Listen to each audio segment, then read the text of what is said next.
Thank you to our sponsor, Native Deodorant. Native creates simple, safe, and effective products that people use in their bathroom every day. Native Deodorant is formulated without aluminum, parabens, and talc and uses ingredients found in nature such as coconut oil, shea butter, and tapioca starch. And Native is never tested on aminals. Making the switch to aluminum-free deodorant does not mean having a sacrifice on product performance. Native has over 9,000 5-star reviews. It comes in a variety of scents for men and women such as coconut and vanilla, lavender and rose, and cucumber and mint. They also have an unscented formula and a baking soda-free formula for those with sensitivities. For 20% off of your first purchase, visit nativedeodorant.com and use promo code OTR during checkout. There's no risk to try. Native offers free shipping as well as returns and exchanges in the USA. Again, for 20% off your first purchase, visit nativedeodorant.com and use promo code OTR, which stands for off the record, during checkout. Thank you, Native. 3, 2, 1, action. Hey guys, welcome back to Off the Record, where we talk about whatever we want. We have Syd back. Hey you guys, thank you for having me back. I appreciate it. And while we're on this Patreon thing, I also have a Patreon. Shameless plug, I'm sorry. Girl Interrupted, go check it out for exclusive interviews. And it gets pretty wild. I definitely say fuck and talk about a lot of things that pertain to that word. Who is your favorite interview you have ever done? You know, I just had Maurice Bernard on, and it was like really, Who is Maurice Bernard? I see. Yeah, who's that? He is Sonny Corinthos on General Hospital. He's been in that gig forever. Oh, that guy. Yeah. And so my mom's like a huge fan, but he was one of the first people to talk about being bipolar, like as an actor. Like he talked about it on Oprah in like 2001 or like a long time ago. And so that was so ahead of his time. He didn't have to do it. Yeah. And he talks about his breakdowns and like how he processes everything, how he manages. Soap operas, that's probably a good outlet for him. Oh, right. Yeah. What did he say? What did he say that was like very insightful? That you're like, oh, I never thought of that. There was so many gems on there that it's hard to honestly pick one, but he has this thing, mbstateofmind.com, where it's Sunday sessions. He and for free, you can just go on there and like look at him just talk about his mental health and what he's gone through. And right now he's doing this series where he talks about his 3 breakdowns. He's had like 3 big major psychotic breakdowns. And I know you guys can't relate to this, but how do you know? You don't know that. All right, well, let's see. It was just nice to talk to someone who's been in a psych ward and like just normalize it. Oh wow, you're talking about real breakdowns though. Yeah, like it was like. You've been in a psych ward? She knows. Yeah. I've been on a psych ward too. For what? A 2nd grade field trip, and we laughed at everyone in there. Damn. I've been Perfection. Absolutely perfection. Really funny. That's really, really, really funny. I'm sure you were the head of your class. And they can't blame you because you were in 2nd grade. Yeah, we're kids. Yeah. Yeah. Good. Okay, that was good. Is Sonny Corinthos still alive on the show? He is, and his character has bipolar too. They wrote it in, to the character, so I thought it was really cool. And he could have lost his job. Like imagine back in the day when no one really knew what bipolar was. And like you come out about that and you're like a working actor, usually you want to hide that shit. It's scary. Yeah, because you seem unstable. Yeah, and he just owned it. I just thought that was really cool. Years ago, I did improv with the entire cast of General Hospital, and except for Sonny, except for him, we did it for a charity, and it was fucking fun because you get to just bring them in, make them look good, and then they're getting laughs because everyone knows them. So you just like give them gifts the whole time. Do they know how to play? They all know how to play? No, but that's what I mean. You can really take anyone, throw them in the scene with experienced improvisers who are just gonna give them good shit to like put the ball on the tee for them and That's cool. Oh, that's Gosh, I wish I had that when I did improv, but they were all just we weren't on TV shows, There you go. That's the only reason why we didn't succeed. Are you roping me into this? I know, it's just You did improv for a little bit, did you not? I did, yeah, I'm actually still, like, I take a class every year just, like, for funsies. But, no, I was never, like, a performing team or anything. I did stand-up. I thought you tried it for, like a hot minute. Well, I liked it. Yeah, like, I used to go to a lot of improv shows because I was, like, dating an improviser. Right. But I wasn't, like, that wasn't my cup of tea. Got you, girl. But I did a lot of like improv classes. Yeah. Those are fun. You've got to do them. It's fun to like learn the structure of it. Where did you do improv at? Or have you done improv? Well, when I was like 16, I lied about my age to get in the adult classes at the Groundlings. Oh, cool. So I started there, and then I did Second City, and I did the writing program there, and then I did UCB afterwards. but I never got like, I had teams and stuff, but I wasn't like a part of one, and we just like performed all the time, because like, it was so cliquey and everyone was trying to upstage each other. That's very cool. That's the other thing too, is like, if you're in a good team, it's like really cool when teams have good group mind and like everyone's on the same page. It makes the show really funny. But if you're like coming from a class and like you're trying to assemble like some half-ass team, it just wasn't really fun for me, because it was like everyone's trying so hard and it just didn't feel fun. It's like Desperate Hour instead of improv. I would leave a show being like, oh, I want to die right now. I know, it's like a bad commercial audition, but in front of everybody. Yeah. Especially during like the end of class, you know, the end of class like showcase. Yeah. And then like whoever brought the most family members, he's trying to like really impress all their friends, and you're like, okay, this guy's just ruining the scene. And it's like they're like almost like a very miniaturized rock star to like those 8 people. They're supporting him from work or whatever. Oh my gosh, that's so funny. It's pretty fun. How many people did you bring? Or were you the person that you didn't bring anyone? I think she came, Joe came. Did you laugh at all? Yeah. I try to be the loudest laugh to make it feel good. Yeah. Did you laugh even when it was just... Yeah. You gotta support. She used to go to like all of my stand-up shows, and then she would hear the same all joke. the fucking She would like hear the jokes like a million And I'm still times, and she cracking would the fuck still up. laugh. I'm like, oh, thank you. Oh, that's sweet. That's supportive. really sweet. That's what you want. How long did you do stand-up for? Just a little bit. I was just like, I was a YouTube comedian at the time, and then no one really gave YouTubers props. And I'm like a very like, fuck it, I'm gonna fucking pay my dues type of person. I'm like, I'm gonna go do stand-up, so I just did stand-up like for a little bit. Did you hate the scene? I actually really enjoyed the art of it. I just didn't like that if they tell me I was gonna go up, but then a bunch of famous people come in, I get pushed to 11.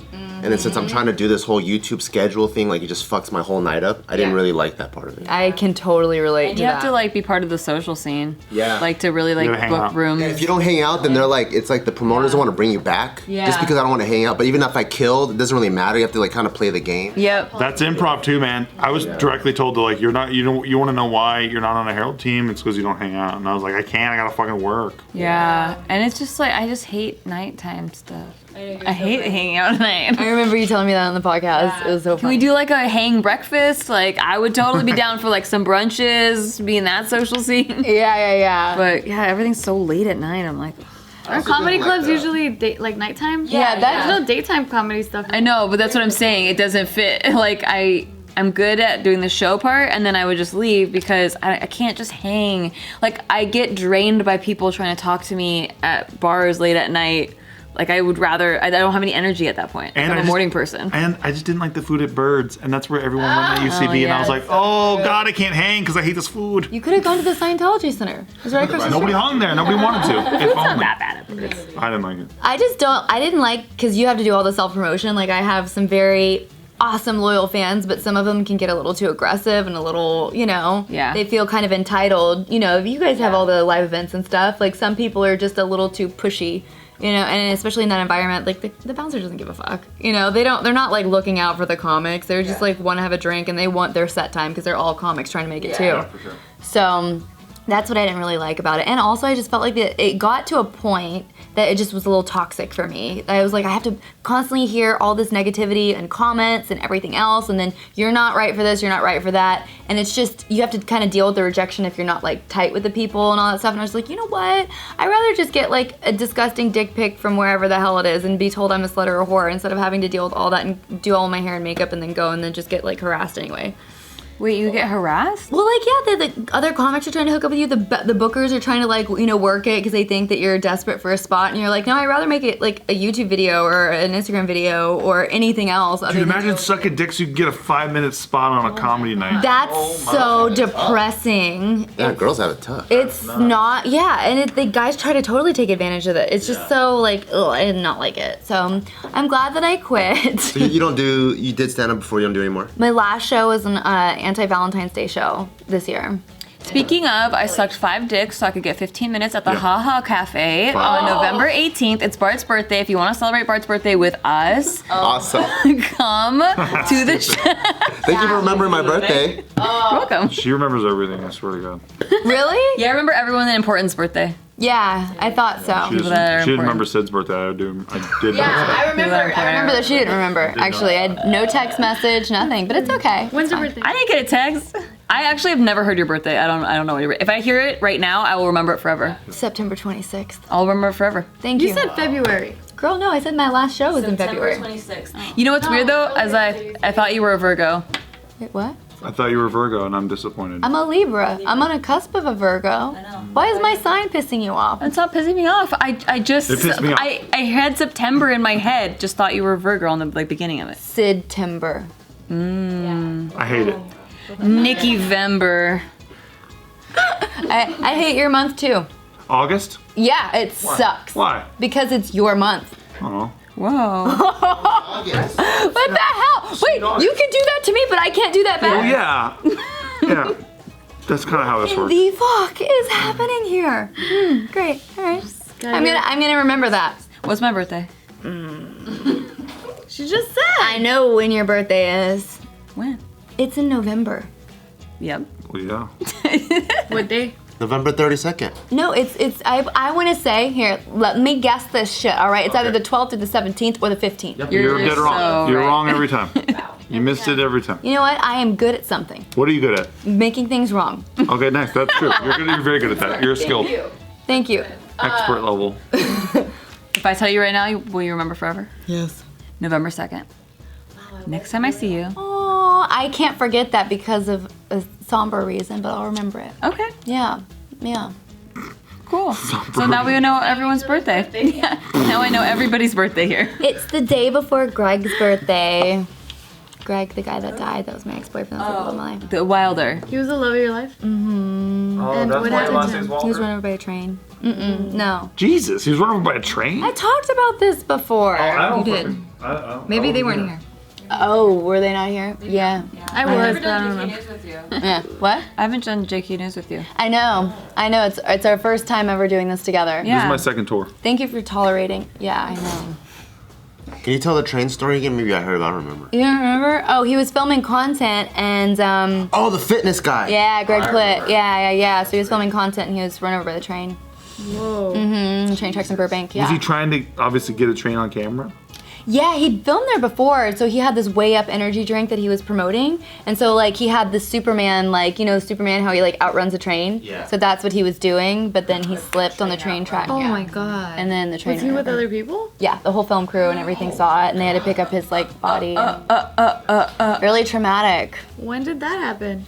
2015, right after I found out my husband was cheating on me and stuff. Actually, no, it was right. Yeah, when was it? It was January, and then the next month I found all that stuff out. Wait, you said he was your boyfriend. So I was married when he died. So he was the last guy I dated. Before you got married. And I was on and off with him since I was 17. So like we broke up in July of 2013, and then August I met my ex-husband, who was like the rebound guy, and then I got engaged within 2 months because I was like, oh, this is the one. Don't do that. Don't marry the one?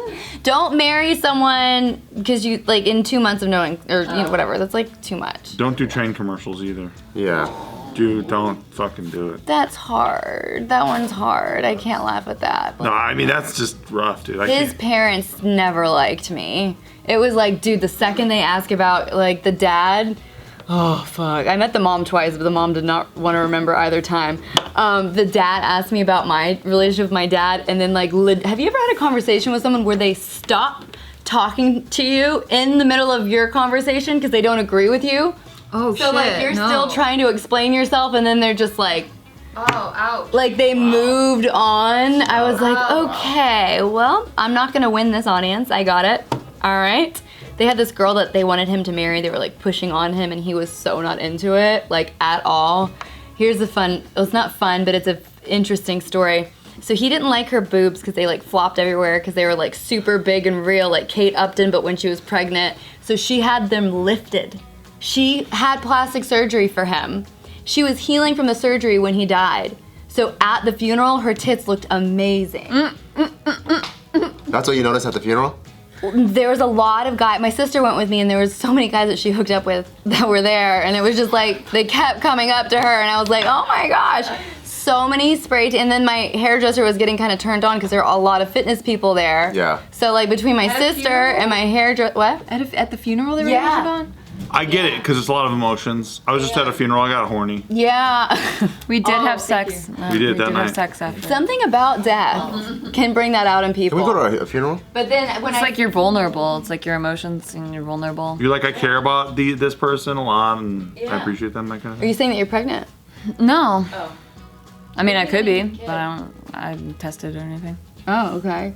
Really?